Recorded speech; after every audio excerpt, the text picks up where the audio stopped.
A continuación se va a presentar el doctor Alberto Lubiano.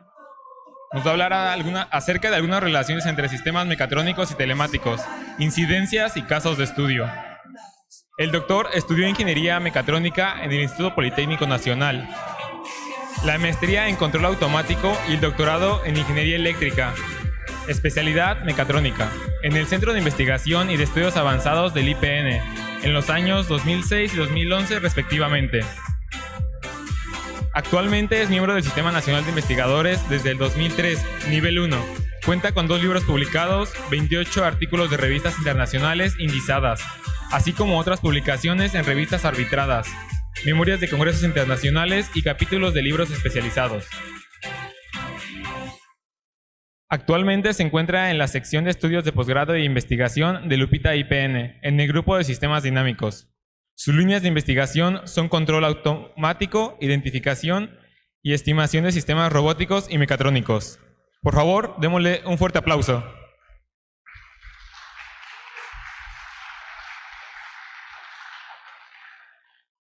Bueno, pues muchas gracias primero internacional, por la invitación que recibí para ser participante de este congreso. Mi perfil es un poquito más de mecatrónica, más que de telemática, entonces espero que disculpen algunas de las pifias que yo pueda decir en el área, así que las acepto gustosamente.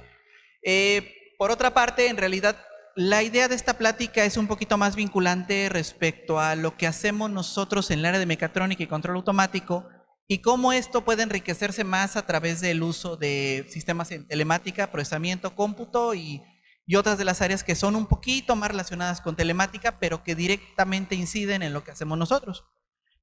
Entonces, sin mayores preámbulos, vamos a hablar en particular el caso de sistemas robóticos, más que de otra cosa, ya que en particular el área de robótica es quizá el ejemplo por excelencia en mecatrónica. Y por otra parte, las aplicaciones actuales, de hecho desde la primera plática cuando se veía todo lo que era tendencias, se hablaba acerca de que una de las tendencias que se tenía era sobre robótica autónoma, etcétera, y justamente eso tiene una incidencia directa entre lo que hacemos nosotros y lo que podría enriquecer a través de lo que hace la gente en telemática.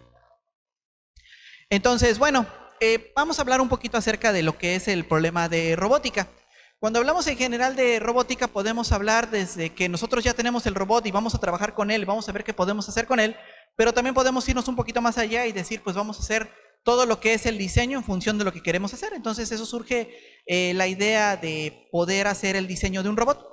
Cuando hablamos del diseño de un robot, no solamente se limita a hacer el mecanismo, sino que también tiene que haber cálculos, resistencia de materiales, ver que haga lo que tenga que hacer, que lo haga cuando lo tenga que hacer y que sobre todo soporte las condiciones de operación. Es por ello que no es lo mismo, por ejemplo, un robot en telecirugía que requiere una precisión muy alta a un robot paletizador o a un robot autónomo o los robots que, por ejemplo, se alcanzan a ver en algunos eventos que son un poquito más de cuestiones de pelea y exhibición. Cuando hablamos en general de teleoperación, hay cosas que son importantes en la parte del movimiento, del mecanismo, que quizá es lo que incide más en el área de mecatrónica, pero normalmente estos dispositivos incluyen una retroalimentación a usuario. ¿A qué me refiero con eso? Yo estoy haciendo una operación y yo a cambio recibo también una cierta retroalimentación en fuerza. Por ejemplo, estoy operando y encuentro con hueso o estoy haciendo algo de más, entonces yo necesito una señal que me indique y es una retroalimentación en fuerza. A ese problema se le conoce como teleoperación bilateral. Usualmente este problema tiene ciertos detalles. El primero, las telecirugías pueden aplicarse dentro del lugar, pero también pueden ser aplicadas a distancia. Y cuando son a distancia, nosotros podemos recibir esa información tiempo después, lo cual puede ocasionar que nos equivoquemos y hagamos una mala cirugía, por ejemplo. Y ese problema, más que ser de mecatrónica, es un problema de telemática. Ahora, cuando hablamos de un sistema, por ejemplo, de varios robots, hablamos en general de robótica de partículas y cada una de esas partículas que tenemos tiene ciertas condiciones de inteligencia de un solo elemento. Es decir, antes la robótica lo que hacía era de que teníamos todos los elementos gobernados por un solo dispositivo que se encargaba de controlar a todos los elementos. Pero ya teniendo demasiados, la tarea se hace poco funcional y es por ello que ahora lo que tenemos es elementos que tienen acceso a información de sí mismos y a información del entorno, tal como pasa con nosotros. Cuando nosotros, por ejemplo, vamos siguiendo un grupo de personas, nosotros no tenemos que conocer todo lo que ocurre en el lugar, sino lo que pasa con nosotros mismos para evitar caernos, tropezarnos, etcétera, pero también lo que es dónde se encuentran los otros elementos a los cuales vamos a seguir. Y ese problema en general también tiene que ver con a qué información tengo acceso y qué información puedo procesar para tomar mis propias decisiones. Otro problema que está directamente vinculado con sistemas multiagentes es la robótica cooperativa.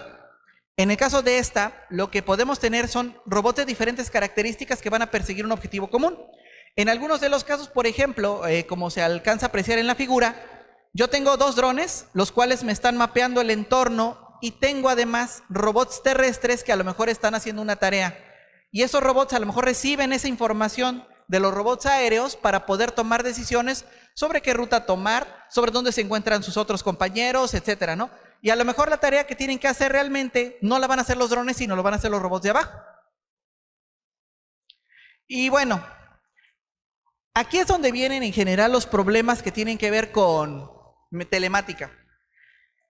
El primer problema es de que pues muchas veces modelar todo el sistema es complicado, por lo cual podemos hacerlo a través de algunas estrategias que vinculan inteligencia artificial, por ejemplo, ¿no? Redes neuronales, ya en las pláticas anteriores he hablado del poder que tienen, y justamente uno de esos poderes que tiene es, además de clasificar, el poder encontrar modelos alternativos. Entonces, ese es un problema que vincula muchas áreas, desde la gente de control, pero también vincula áreas de la gente de cómputo. Y ahí es donde entra un poquito más de la forma en la que se procesa y cómo se podría hacer para que procese mejor, para que a lo mejor sea más rápido, o a lo mejor para que él realice las tareas un poquito más dedicadas. Por otra parte, los sistemas de cómputo con los que estamos trabajando también pueden optimizarse.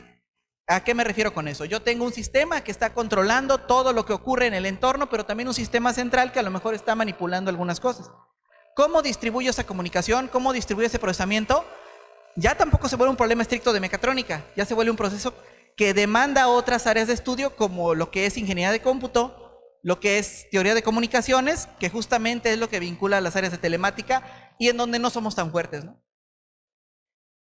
Ahora, tratando de más o menos mantener como algunas cosas concretas y no dejar tal vez las cosas al aire, porque serían demasiados problemas donde podríamos hablar, vamos a hablar en particular de 2 casos concretos que estamos trabajando en el grupo de investigación. Uno de ellos tiene que ver con el control de robots paralelos. No sé si recuerdan en la diapositiva anterior lo que era el robot Da Vinci. Ustedes tenían un brazo en la parte de arriba que se encargaba de sostener el sistema de operación. Entonces, brazos como esos son de tipo del que vamos a trabajar.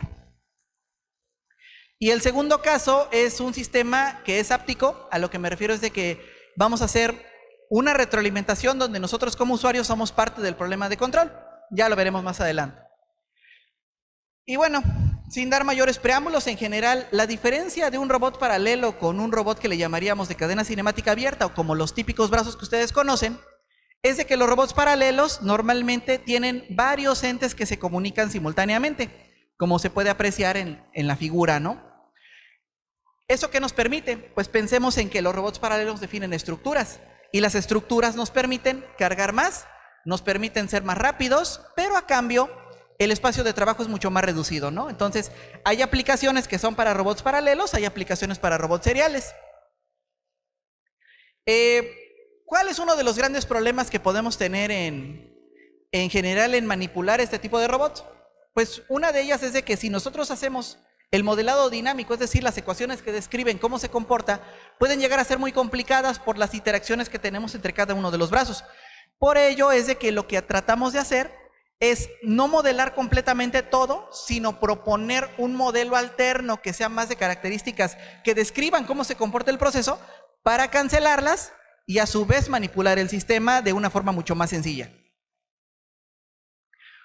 Y vamos a trabajar en particular con una clase de robot paralelo, que es el robot Delta. Es un robot muy popular, tiene más o menos unos 30 años de que se desarrolló uno de los primeros robots.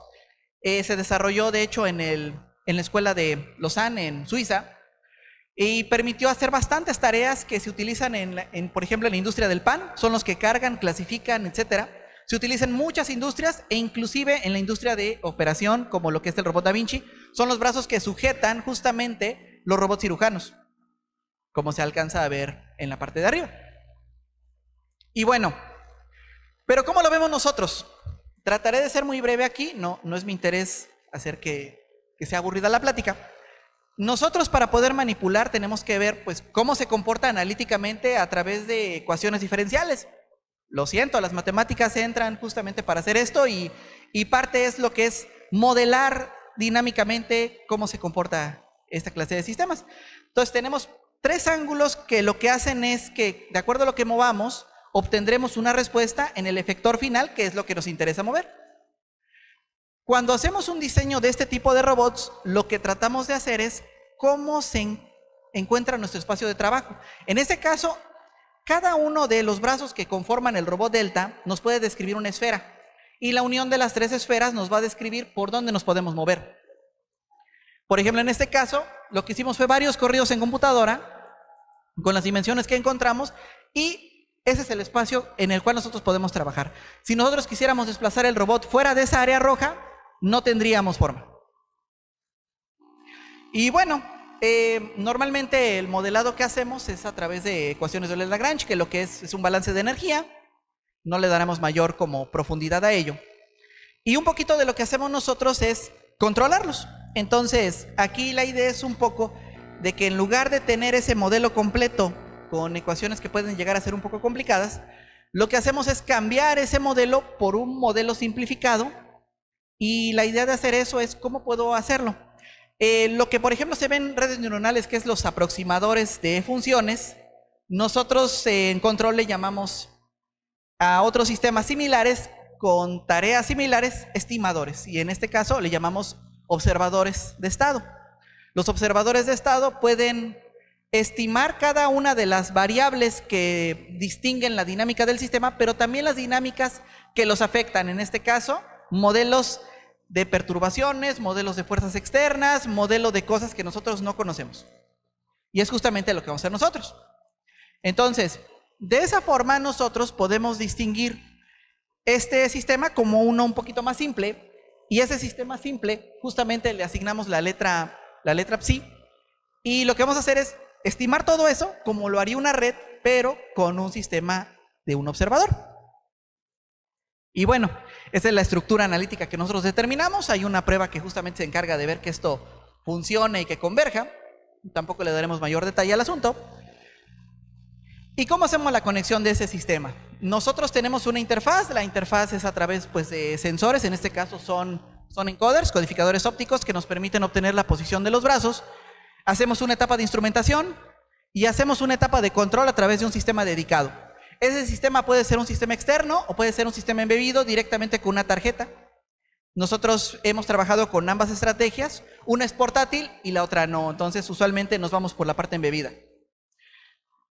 Ahora la idea es de que justamente nosotros le demos una trayectoria cualquiera y que el robot busque el movimiento. En este caso, nosotros lo que hicimos fue una trayectoria que se encarga de dos circunferencias en el espacio tarea que esté comunicado por una línea recta. Se alcanza a ver en rojo la trayectoria que describe el robot real y en negro la trayectoria que debería describir.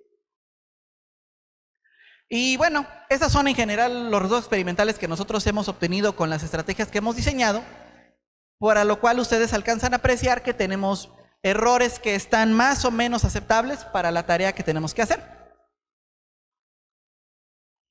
Y bueno, aquí vamos a ver un poquito cómo se comporta en una simulación que hicimos previamente y cómo se comportaría, por ejemplo, ya en una primera prueba experimental.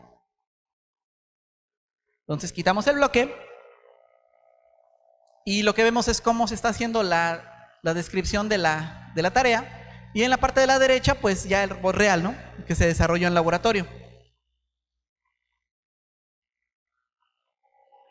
Una de las tareas que, por ejemplo, sirven para esta clase de robots es lo que le llamamos pick and place. La idea es de que el robot tome un objeto, lo tome, lo pase en otro lugar. Entonces aquí vamos a hacer una simulación muy simple, o bueno, más bien un experimento muy simple de cómo debería comportarse. En general, el sistema final lo que incluye es una cámara que va detectando objetos que van pasando por bandas y va tomando los objetos a través de una ventosa. Entonces, la idea es de que estos objetos no van a llegar necesariamente en un orden. Entonces tenemos que verlos, medirlos, capturarlos y pasarlos en otro lugar. Eso es justamente lo que hacen los robots para los robots Delta, por ejemplo, los industriales de ABB. Y aquí viene como que el problema que vincula telemática. Yo tengo esto controlado directamente por un sistema que está en conexión directa. ¿Qué pasaría si yo estuviera controlando eso en otro lugar y hay un retardo de comunicación? La solución se le conoce en teoría como los predictores. En una ecuación, en un sistema lineal, nosotros podemos hacer una predicción, es decir, a través de la ecuación dinámica que gobierna el sistema, podríamos más o menos saber en un pequeño horizonte cómo se comporta. El detalle está en que eso funciona con sistemas muy simples y este no lo es. Entonces, el desarrollo de estos sistemas implica hacer una estrategia que justamente aproxime toda esa dinámica, y ahí es donde entra, por ejemplo, un modelado a través de sistemas inteligentes, tales como lógica difusa, como redes neuronales, y con otras estrategias que pues, se pueden utilizar a través de Machine Learning, como las que describió, por ejemplo, el profesor Zamora en la segunda charla, ¿no? Ahora, a nivel analítico, hay otras cosas todavía más interesantes, pero digamos eso lo reservamos por si lo quieren ver un poquito más en la literatura. Nosotros hicimos ese desarrollo y con ese esquema de predictores más o menos funciona bien. Pero como se alcanza a apreciar en la imagen, de hecho aquí lo que hacemos es un índice de desempeño. La idea es de que este índice se base en el error. El error es una variable que se va a ir acumulando, por lo tanto lo hacemos cuadrático para que siempre sea positiva y lo vamos acumulando. ¿Qué pasa conforme ese error va incrementándose? Llega un momento en el que, aunque hagamos estrategia de predicción, la estrategia sigue teniendo problemas. Y es justamente aquí donde nosotros nos preguntamos, ¿cómo podemos mejorar eso? A lo mejor lo que venimos haciendo nosotros en mecatrónica no es justamente lo indicado para un retardo mayor. Para empezar, conocer el esquema de comunicación, conocer cómo se pueden evitar esos retardos o cómo manipular el sistema de red para que trabaje de una forma mejor. De hecho, hay libros que justamente se dedican a controlar protocolos TCP/IP, AQM, etcétera, ¿no? Y bueno, pues continuando, ese es un poquito de los problemas que van a estar vinculados al asunto. Vamos ahora con un segundo y último problema que vamos a hablar el día de hoy, que es justamente un sistema de manubrio asistido. Una de las ramas de la robótica se le conoce como áptica. La áptica consiste justamente en poder vincular a los usuarios con los sistemas que estamos controlando. Entonces, aquí la idea es de que eso nos puede servir para entrenar, para rehabilitar y para hacer otras actividades. La idea de esto es de que nosotros sepamos cuáles son nuestras intenciones y podamos retroalimentar ellas con señales de luz, con señales de fuerza, señales que activen nuestros sentidos, ¿no? En este caso nosotros elegimos un sistema de bicicleta. ¿Por qué? Porque nos sirve para hacer bastantes tareas de rehabilitación, pero no solamente eso.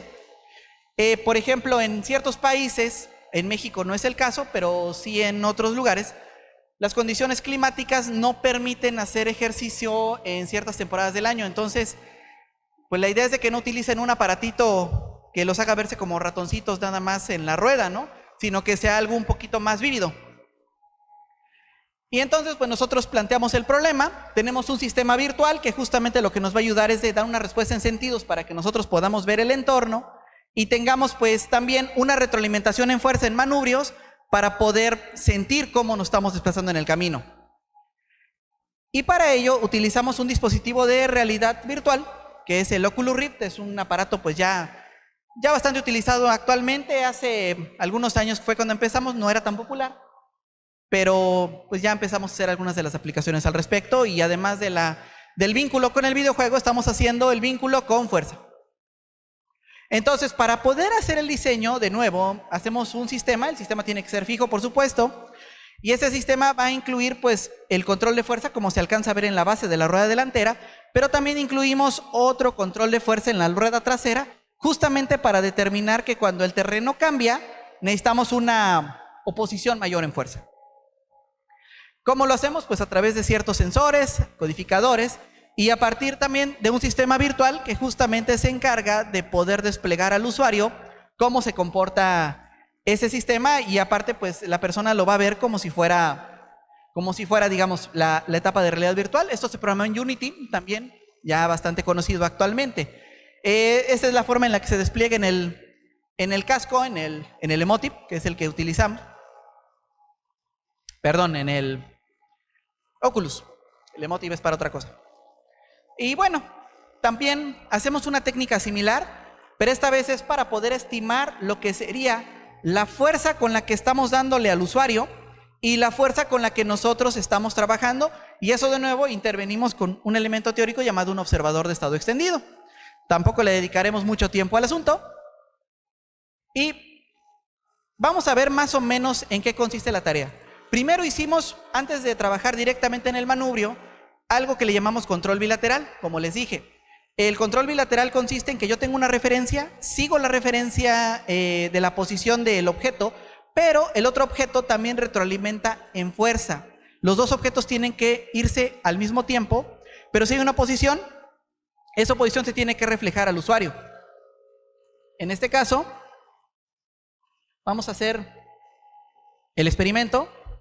Como se alcanza a apreciar, nosotros empezamos a mover uno de los eslabones y el otro eslabón tiene que seguirlo.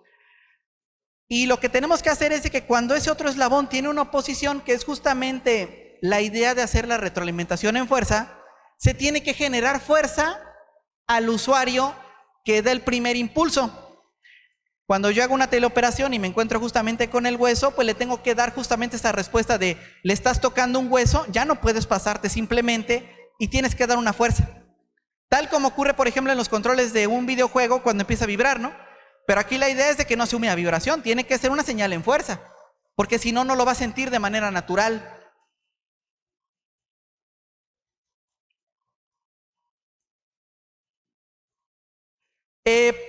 Para trabajar con lo que sería el terreno es un poquito más sencillo. Utilizamos un esquema basado en freno dinámico. ¿A qué me refiero con eso? Nuestro motor, en lugar de mover, se encarga de generar energía. Entre más energía genere, voy a demandar más par para poder mover, y justamente ese principio de paración lo utilizamos para el sistema en particular. Y bueno, ese sistema pues lo tenemos que modular a través de una señal de PWM. Aquí vemos más o menos cómo es la plataforma anterior. Tenemos lo que es justamente primero la plataforma de prueba en un sistema muy sencillo, y después cómo implementamos eso mismo en la bicicleta, ¿no? Y bueno, por supuesto que nosotros tenemos que ver que las cosas se reflejen, y eso se tiene que ver pues numéricamente, ¿no? Entonces, la fuerza sí la podemos medir, pero ¿cómo la podemos medir? Pues a través de ciertos dispositivos sensores, pero esos a veces se olvidan de todas las fuerzas que no estamos midiendo directamente en el aparatito, y para eso es que utilizamos lo que son los observadores. Y bueno, aquí son algunas de las formas de que estamos haciendo la estimación, el procesamiento de la misma señal, y lo que sería la integración, pues ya como se alcanza a ver en la imagen, tenemos al usuario, tiene el casco, por supuesto, y está en la bicicleta, y se alcanza a ver en el display de la computadora lo que sería lo que está viendo el usuario, ¿no? Entonces, cuando hacemos justamente la parte de la retroalimentación, ese problema se le conoce como drive-by-wire. El problema de un drive-by-wire es justamente que yo tengo un sistema que está controlando otro, pero esos sistemas no están conectados. Casos concretos: la dirección electrónica de un vehículo, nosotros tenemos el control del volante, pero el volante no está conectado directamente a las ruedas, como sí pasaba con las transmisiones mecánicas. Pero entonces, si no tenemos una conexión física, ¿cómo sabe el usuario lo que está pasando? Pues le tenemos que hacer un sistema virtual y una respuesta virtual, y es justamente lo que estamos haciendo aquí. Y bueno, hacemos lo que es la retroalimentación en fuerza también, que es justamente que nosotros recogemos lo que tiene el entorno, y el entorno transmite esas variables de fuerza al usuario a través pues del manubrio o a través de los pedales. Y bueno, aquí más o menos vamos viendo lo que pasa en ciertas trayectorias. Tenemos lo que sería la respuesta del manubrio físico y cómo se implementan estas fuerzas que se van generando. Tampoco le vamos a dedicar mucho tiempo a la parte de estas variables. Y ahora, cada vez que nosotros tenemos una cierta pendiente en la bicicleta que vamos detectando en el entorno virtual, se la vamos transmitiendo al usuario. Y esta es un poquito la fuerza que se va generando a través de los cambios en el terreno o los cambios en pendiente. Y bueno, a ver si se alcanza a escuchar el sonido de la respuesta. De hecho, es una prueba que se hizo con el sistema. Y aquí lo interesante es ver la respuesta, ¿no? Si el usuario no siente nada, pues en realidad no hay forma de ver. Ahí le están comentando que evite irse a un barranco o evitar chocar. Y van a ver ahorita la respuesta de la persona, ¿no?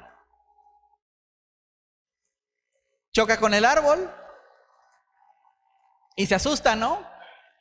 Entonces, pues al menos sí sirve para asustar. Quizá hay otras cosas que no hace lo que queremos, pero al menos de que asusta, asusta. Y bueno, ya que vimos este caso, nosotros como mecatrónicos nos preocupamos de que haga el control de fuerza, de que haga la retroalimentación, nos preocupamos de que el diseño funcione y de que haga el movimiento y todo lo que tenga que hacer. Nosotros lo hicimos ahorita sin que la bicicleta se pudiera inclinar. Esa fue una primera etapa. Actualmente estamos ya trabajando en la etapa donde ya podemos inclinar la bicicleta y entonces ya podemos hacer lo que sería poder manipular inclinaciones desde una forma un poquito más real, cosa que no podíamos hacer antes. Pero vienen otros problemas de nuevo. ¿Cómo podemos medir la inmersión? Las redes se han preocupado en general de hacer como estimación de cosas. Y lo que es, por ejemplo, estiman terrenos, estiman muchas de las cosas, pero yo hasta ahorita no vi que dijeran, ¿cómo saben que un sistema está haciendo lo que tiene que hacer? Yo tengo un sistema de realidad virtual. ¿Cómo sé que ese sistema sí lo está sintiendo el usuario y sí está tomándolo como algo que esté dándole inmersión? Eso justamente lo podemos hacer también a través de técnicas de clasificadores, etcétera, que es lo que estamos en este momento trabajando. Un poquito más con biomédicos que con telemáticos, pero valdría la pena que la gente de telemática quizá viera opciones para poder resolver ese problema, porque de alguna forma las interacciones también involucran nuestros sentidos, ¿no? Y bueno, aquí de nuevo hablamos de soluciones que tendrían que ver con telemática. Entre ellos, pues, un grado de libertad de inclinación, ya lo mencionamos, pero también podríamos optimizar motores gráficos, esto de los GPUs, etcétera, pues ya tiene que ver lo que es mejor en los protocolos de comunicación, porque nosotros trabajamos con USB, pero también podríamos trabajar con otras formas mucho más eficientes. Esquemas de predicción, ya lo mencionamos en la teleoperación anterior, estimación de retardos, medición de inversión, y por supuesto que todos esos problemas se pueden ver no necesariamente como nosotros lo vemos, ¿no? Y bueno, ya nada más para finalizar, ya para que se puedan echar su cafecito y puedan dormir, o bueno, despertar. Vamos a platicar de algunos de los trabajos que estamos haciendo que tienen que ver con gente del área de telemática.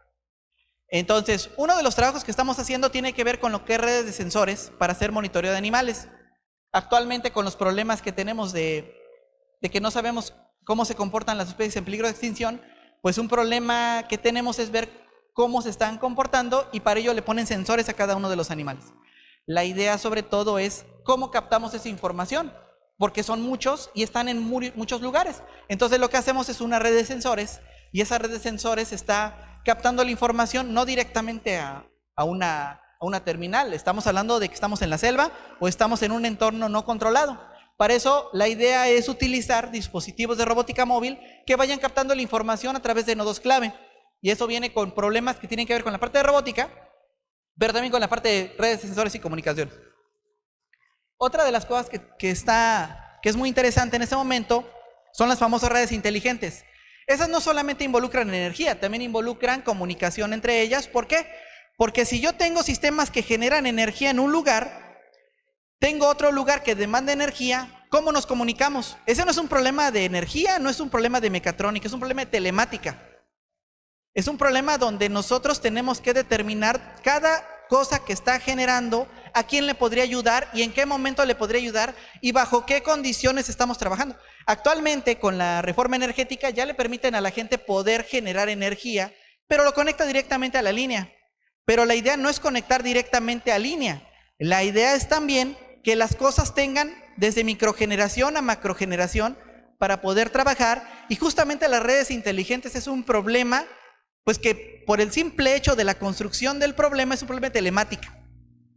Y es algo que nosotros nos hemos dedicado más bien a hacer los generadores de energía, pero ese problema queda abierto y es un problema que es más de telemática que de mecatrónica. También actualmente se está trabajando con un grupo de muchachos muy entusiastas en lo que es construcción de satélites de tipo CANSAT. Y en este caso es un problema que también demanda mecatrónica, porque la idea es de que esos satélites están cayendo y necesitamos que soporten cargas, que hagan lo que es la transmisión que mantengan una cierta posición, orientación y algunos problemas ahí bastante interesantes. De hecho, hay un concurso anual organizado por la NASA, donde de hecho ustedes pueden participar, por supuesto. Y el problema que se va a resolver, nosotros como mecatrónicos, pues podemos resolver algunos problemas, pero hay otros que tienen que ver con la transmisión de señales, con lo que es el procesamiento de las mismas, con la miniaturización, porque aquí el problema es espacios y de consumos. Y todo eso ya está más vinculado con telemática que con mecatrónica, por ejemplo. Y finalmente también, dentro de lo que es aplicaciones aeroespaciales, aunque esto en realidad no me corresponde a mí, sino a un compañero que está trabajando en ello, es el trabajo de lo que es vehículos aeroespaciales, donde en este caso, cuando hablamos, por ejemplo, de dispositivos de tipo rover, en mecatrónica también trabajamos que el robot haga lo que tenga que hacer, pero la captación de la señal, el ruido que involucra, los retardos de transmisión, las redes que pueden involucrar eso, los sistemas de autorreparación, las alertas y sistemas de detección de fallas, también se vuelven un problema un poquito más del área de cómputo y el área de comunicación.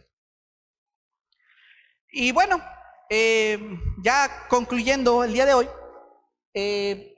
las conclusiones que podemos obtener es de que las áreas como mecatrónica y telemática son interdisciplinarias. Por lo tanto, una de las oportunidades que nos dan es poder resolver los problemas de una manera en equipo.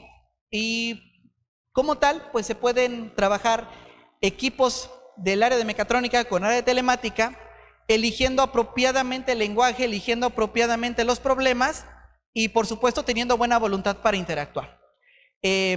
Por supuesto que todas las cosas que por ejemplo uno presencia aquí y lo que se trabaja aquí, pues por supuesto que tienen problemas muy propios, pero no necesariamente esos problemas son los únicos que hay. Probablemente puedan incidir de una manera todavía más interesante en áreas que a lo mejor no sospechaban que existían, ¿no? Por ejemplo, como lo mencionaba, la parte de las redes inteligentes de distribución energética podría ser una temática muy interesante. Los telemáticos lo trabajan de otra forma. Existe algo que se llama cosecha de energía y creo que, no sé si hay aquí en la charla es algo de Energy Harvesting o no. Bueno, pues podrían averiguarlo. Por ejemplo, el profesor Mario Rivero del SIC, que es el área de telecomunicaciones, ellos trabajan eso. Justamente lo que hacen es cosechar energía de las señales de radio y televisión, que justamente en lugar de que se vaya al ambiente, lo cosechan en antenas. Cosas como esas, por ejemplo, nosotros no las sabíamos. Y antenas inteligentes que también tienen que ver con sistemas de orientación, tampoco lo sabíamos nosotros y podemos incidir. Hay muchas áreas de oportunidad. Las cosas, si nosotros queremos incidir en áreas donde la gente ya tiene equipos muy grandes, a lo mejor nos va a costar mucho trabajo, pero hay áreas de oportunidad donde la gente no las ha explorado y donde una aportación puede ser muy útil y muy interesante haciendo un esfuerzo un poquito menor, solamente teniendo ingenio para resolver esos problemas. Y no me queda más que agradecerles su atención. Pues por mi parte sería todo. Mis datos de contacto se encuentran aquí y por supuesto pues muchas gracias de nuevo al comité de WITCOM por haberme invitado. Gracias.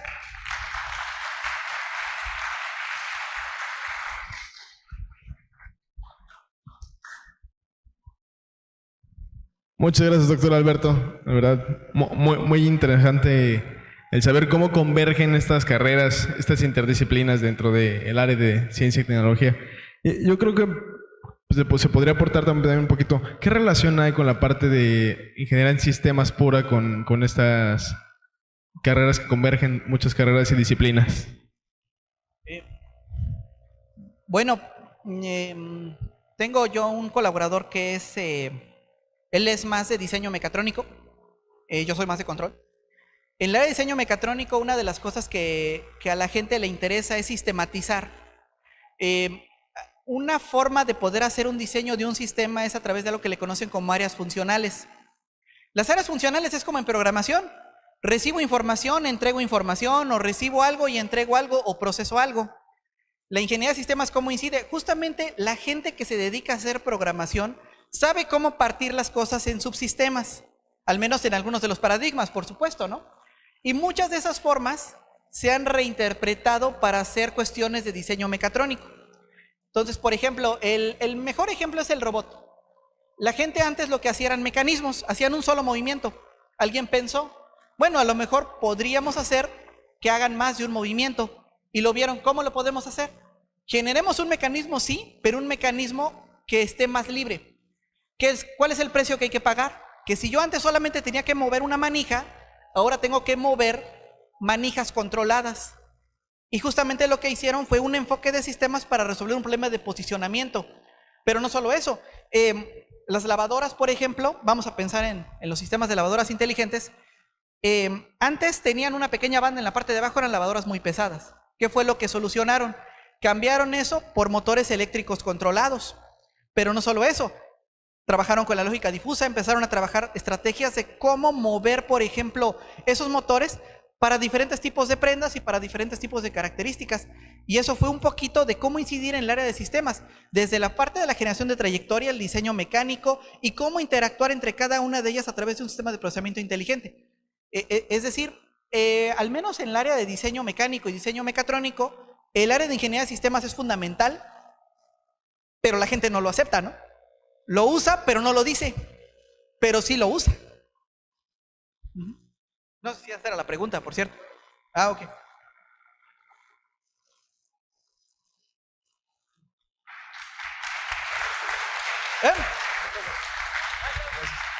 Pues doctor, muchas gracias, agradecemos mucho su conocimiento, su dedicación. Y pues vamos a dar otro muy fuerte aplauso para agradecer. Gracias.